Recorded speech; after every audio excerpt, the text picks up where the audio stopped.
안녕하세요. 문학주집입니다. 오늘 여러분의 손에 쥐어드릴 작품은 외젠 이오네스코의 대머리 여가수입니다.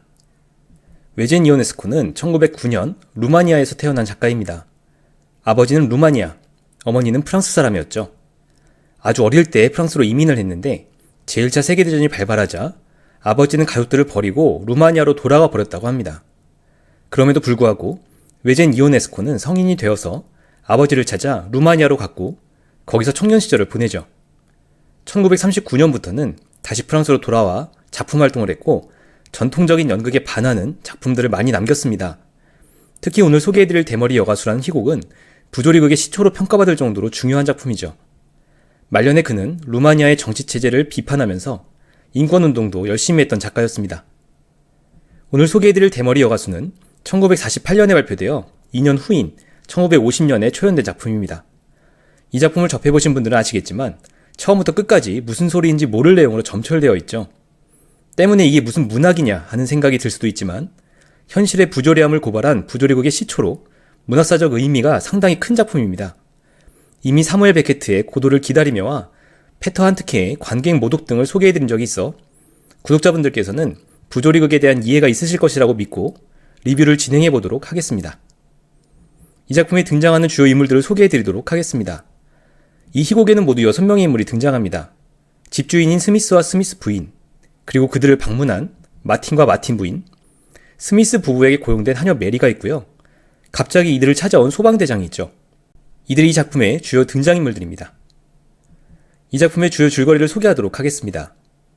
완벽한 영국식의 생활을 하고 이름조차 전형적인 영국식 이름인 스미스와 스미스 부인의 집이 이 작품의 배경입니다. 첫 장면에서 스미스 부인은 남편에게 이런저런 잡다한 이야기를 늘어놓는데 남편 스미스는 신문을 읽으며 제대로 듣거나 대꾸하지 않습니다. 그러다가 스미스는 신문에 죽은 사람의 나이만 나오고 태어난 사람의 나이가 나오지 않는다며 불평하고 바비 와트슨이라는 사람이 죽었다고 말하죠. 두 사람은 바비 와트슨이라는 사람에 대해 이야기하기 시작하는데 바비 와트슨의 친척들은 남녀 구분 없이 모두 같은 이름을 쓰기 때문에 누구에 대한 이야기를 하는지 서로 감을 잡지 못합니다. 그러던 중 하녀인 메리가 나타나고 그녀는 마틴 부부가 손님으로 왔다는 사실을 알리는데 스미스 부인은 그들을 모셔오라고 하죠. 메리는 마틴 부부에게 왜 이리 늦었냐며 불손하게 응대하고 잠시 기다리라 하는데 마틴 부부는 이야기를 나누기 시작합니다. 두 사람은 부부임에도 불구하고 마치 오늘 처음 본 사람들인 것처럼 서로 자기소개를 하다가 자기들이 부부 사이인 것을 깨닫고 좋아하죠. 하지만 이를 지켜보던 메리는 두 사람이 부부가 아니라며 그들이 착각을 하고 있다고 관객들에게 이야기합니다. 마침내 스미스 부부가 마틴 부부를 영접하여 네 사람은 대화를 시도하는데 어쩐 일인지 대화가 쉽게 시작되지 않습니다. 의미 없는 단어들의 나열과 침묵을 끊고 스미스 부인은 마틴 부부에게 여행을 다니면서 알게 된 재미있는 얘기를 해달라고 청하죠. 마틴 부인은 이야기를 하지만 어떤 사람이 길바닥에서 신발끈을 묶고 있더라는 어이없는 이야기였습니다. 그때 문에서 초인종이 울리고 스미스 부인이 3번이나 쫓아나갔지만 아무도 없었는데 4번째 울릴 때 스미스 부부는 언쟁을 벌이죠. 스미스는 누가 있을 것이라며 부인은 아무도 없을 것이라며 옥신각신하다가 스미스가 나가보는데 소방대장이 와 있었죠. 소방대장은 자기가 문 앞에 서 있었고 3번째 초인종을 누른 후 숨어있긴 했으나 처음 2번의 초인종은 자신이 누르지 않았다고 합니다. 그는 시내의 모든 불을 끄라는 명령을 받았다며 스미스 부부의 집에 불이 있는지 조사하지만 그들은 불이 없다고 말하죠. 그러면서 그들은 소방대장에게 재미있는 이야기를 청하고 그는 몇 가지 이야기를 들려주는데 하나같이 무슨 이야기인지 모를 소리들입니다. 그러던 중 하녀 메리가 자기도 이야기를 하고 싶다며 등장하는데 알고 보니 그녀와 소방대장은 서로 아는 사이였죠. 메리는 자신이 소방대장의 소방호스였다고 주장하고 마틴 부부는 그 사실에 감명을 받아 그녀를 끼워주려 합니다. 하지만 스미스 부부는 하녀와 어울릴 수 없다며 거절하고 메리에게 자작시나 읊으라고 하는데 그녀는 불을 주제로 쓴 시 한 편을 읽죠. 시를 들은 소방대장은 자기 소명을 떠올리고 자리를 뜨면서 대머리 여가수에 대해 물어보는데 스미스 부인이 항상 같은 머리 스타일이라고 대답할 뿐입니다. 다시 남은 스미스 부부 마틴 부부는 아무 말 대잔치를 시작하다가 갑자기 조명이 꺼지죠. 다시 조명이 들어오면 이번엔 마틴 부부가 앉아 맨 처음에 했던 스미스 부부의 대사를 시작합니다. 이제 이 작품의 감상평을 공유하도록 하겠습니다.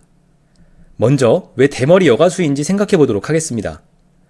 이 작품의 제목은 대머리 여가수인데 이 작품 속에서 오직 단 한 번 언급되고 그게 실제로 등장하진 않습니다. 단지 소방대장이 스미스 부부의 집을 떠나면서 대머리 여가수에 대해 묻고 답할 뿐이죠. 그런데 대머리 여가수는 늘 같은 머리 스타일이죠. 이렇게 작품 속에서 차지하는 분량이 적은 존재인 대머리 여가수를 작가 외젠 이오네스코가 제목으로 정한 것에는 이유가 있는 것 같습니다. 바로 대머리 여가수가 이 작품 전반적인 주제를 상징하는 존재이기 때문일 겁니다. 일단 대머리 여가수라는 단어를 들으면 얼른 떠오르는 느낌은 모순 형용 같은 단어라는 것인데 일반적으로 대머리는 여성과 잘 어울리지 않습니다. 게다가 독자는 과연 대머리 여가수가 누구인지 실제로 존재하는 인물인지를 전혀 알 수 없는데 작품 속에서 어떤 단서도 주지 않기 때문이죠. 따라서 대머리 여가수라는 존재는 이 극의 전반적인 분위기인 부조리함을 상징적으로 나타내는 존재라고 봐야 할 것 같습니다. 그리고 대머리 여가수라는 존재에 대해 물어보는 소방대장의 질문에 늘 같은 머리 스타일이라고 대답하는 것에도 숨겨진 의미가 있죠. 바로 이러한 부조리한 분위기, 부조리한 상황이 변하지 않고 계속 이어질 것이라는 점을 부각시키는 겁니다. 이는 이 작품의 마지막 장면에서도 잘 드러나는데 스미스 부부와 마틴 부부의 역할이 뒤바뀌면서 이 작품은 막을 내리고 있죠. 연극이 다시 시작된다. 마틴 부부가 최초 스미스 부부의 대사를 그대로 되뇌는 가운데 서서히 막을 내린다. 마치 메비우스의 띠처럼 마틴 부부와 스미스 부부는 서로의 역할을 바꿔가며 이 부조리극은 아마도 영원히 계속될 겁니다. 결론적으로 이 작품의 제목이기도 한 대머리 여가수는 부조리한 상황 그 자체를 상징하는 존재이며 이 부조리함이 영원히 계속될 것이라는 점을 보여주는 존재인 겁니다. 다음으로 도대체 뭐가 부조리한 것인지에 대해 생각해 보겠습니다. 이 작품은 부조리극의 대표작이자 시초가 되는 작품이라고 할 수 있는데 그만큼 이 작품에 나오는 내용들은 현실의 부조리함을 극대화하여 다루고 있죠. 여기에 나오는 현실의 부조리함은 여러 가지가 있는데 몇 가지를 생각해 보도록 하겠습니다. 우선 이 작품은 현실 사회의 개성이 없이 획일화된 몰개성의 모습을 반영하고 있는데 그게 초반에 스미스 부부가 바비 와트슨이라는 사람에 대해 이야기를 나누는 장면에서 두드러지죠. 식문에서 바비 와트슨의 부호를 본 스미스는 부인과 그에 대한 이야기를 나누는데 바비 와트슨의 일가 친척들은 모두 같은 이름이라 누가 누군지 헷갈리게 됩니다. 이런 모습은 개성이 없이 획일화되어 버려 사실상 서로 구분이 되지 않는 현대 사회의 모습을 풍자하는 것처럼 보이죠. 그런가 하면 마틴 부부가 스미스 부부의 집에 방문해서 응접실에서 대화하는 장면은 피상적인 가족관계를 보여주는 것 같습니다. 그들은 분명히 같이 왔으면서도 서로의 집 주소 등을 물으며 호구조사를 하다가 자기들이 부부라는 사실을 알고 나서 새삼스럽게 놀라고 있죠. 그럼 이제 의심할 여지가 없습니다. 우리는 분명 만난 적이 있고 당신은 바로 제 아내입니다. 엘리자베스, 다시 만났구려. 여기까지는 그냥 이해할 수 있는데 부부라는 사실을 깨달은 두 사람이 서로 포옹하는 장면에서 나오는 지문은 다소 충격적입니다. 두 사람은 별 감정 없이 포옹한다. 부부라는 사실을 깨닫고 감격하는 것처럼 보였지만 알고 보니 두 사람은 감정이 메마른 상태였던 것이 지문을 통해 드러나는 겁니다. 마치 많은 가족들이 피상적인 관계를 맺은 채로 별다른 감정 없이 살아가는 모습을 드러내고 있는 것 같이 보이죠. 또 그게 후반에 보여지는 네 사람의 아무 말 대잔치는 공간과 제대로 된 소통을 하지 못하는 현대사회의 모습이기도 합니다. 이 외에도 이 작품은 현실 세계의 다양한 부조리들을 극대화하여 보여줌으로써 독자와 관객들에게 강한 메시지를 던지고 있죠. 어쩌면 부조리극은 현실의 부조리를 직면하게 함으로써 무엇이 문제인지를 생각하게 만들기 위한 수단이 아닐까 싶습니다. 마지막으로 메리라는 인물에 대해서 생각해 보도록 하겠습니다. 이 작품에서 메리는 상당히 특이한 위치를 차지하고 있는 인물로 보이는데 관객에게 방백을 하는 인물은 메리가 유일합니다. 메리는 마틴 부부가 처음 등장해서 서로의 과거를 묻다가 자신들이 부부임을 발견하고 나서 감격해하는 그 순간 그들은 진짜 부부가 아닐지도 모른다며 이렇게 조소하죠. 도대체 이런 혼란의 지속이 누구한테 유리할까요? 그건 저도 모릅니다. 알려고 하지 말죠. 뭐든 있는 대로 그냥 놔두자고요. 그러면서 그녀는 다음에 이런 말을 관객들에게 덧붙이고 있습니다. 제 본명이 셜록 홈즈거든요. 그녀가 주장하는 본명과 그녀 자신의 말을 들으면 혼란스럽기만 한 이 작품의 세계관 속에서 어쩌면 그녀만이 제정신을 가진 사람처럼 보이죠. 작중 세계의 외부에 있는 관객들에게 직접 대화를 시도하는 형식을 취하는 인물은 메리가 유일하기에 이런 추론이 가능하죠. 그런데 이 작품의 후반부에 이르러 그녀가 소방대장, 스미스 부부 및 마틴 부부의 대화에 끼려고 할 때 그들의 반발을 사는 점을 확인할 수 있습니다.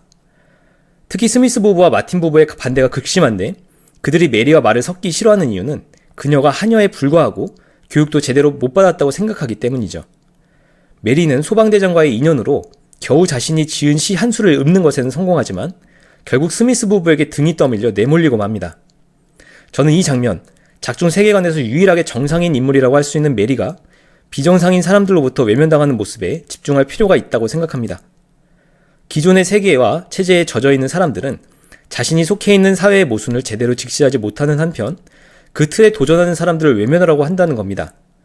마치 영화 매트릭스에서 네오를 비롯한 사람들을 스미스 요원으로 상징되는 시스템이 이질적인 존재로 인식해서 공격하는 것처럼 말이죠. 결론적으로 이 작품에서 메리는 모순투성이인 작품 속 세계에서 유일하게 그 모순을 직시한 인물이며 그 경우 체제의 공격을 받게 된다는 사실을 보여주는 인물이라는 생각이 들었습니다. 여기까지 대머리 여가수 줍줍이었습니다. 부조리극은 정말 해석하기가 어렵다는 생각이 듭니다. 지금까지 문학줍줍이었습니다. 감사합니다.